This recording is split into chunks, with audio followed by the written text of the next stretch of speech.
if you think logically, it's not very difficult to understand why a Turner syndrome patient is at risk of developing osteoporosis, because Turner syndrome patient has strict ovary, strict gonad. They are not producing enough sufficient estrogen. So when the estrogen level low, what happens? Just like postmenopausal osteoporosis, when the estrogen levels are low, what happens? Osteoclast, the cell which cuts the bone, C for cut and C for clast also, that destroys the bone, that resorbs the bone, they become overactivated, recruited and overactivated. So due to the overactivation of the osteoclast cells in Turner syndrome patient, usually the osteoporosis occurs. Quite similar in the line of postmenopausal osteoporosis.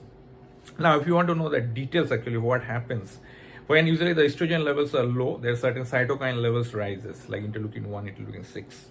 And as a result, what happens? There is specific pathway there. It's called rank-rankel pathway. They become overactivated to cause increased activation and recruitment of the osteoclast. Because you know that there are two kinds of bone cells are there. One kind of cell is called osteoblast, which builds the bone. Another kind of cell is there, which is called osteoclast, cuts the bone. And actually, there is a balance required between them, both of them, to control the bone remodeling.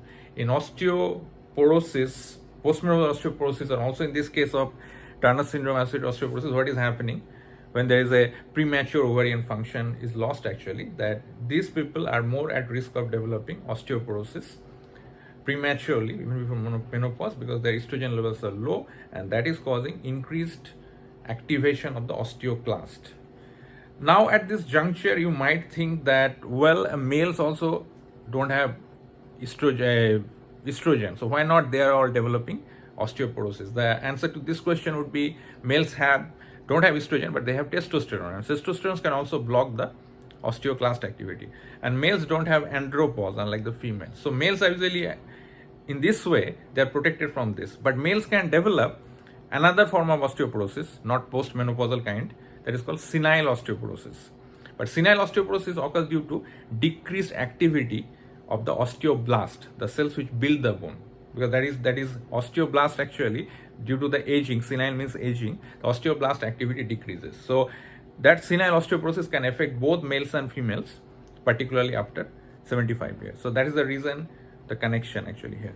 Now again, I come back to the main thing, that why Turner syndrome patients are at risk of developing osteoporosis, because they have strict gonads, they have low level of estrogen. Low level of estrogen predisposes them to activation of the osteoclast, and increased osteoclast activation and recruitment causes osteoporosis in them. And until unless they're treated by the estrogen, they are basically at risk of developing fractures related with the osteoporosis and other complications related to the osteoporosis, like compression fractures, skeletal deformities, and other things. Thank you so much.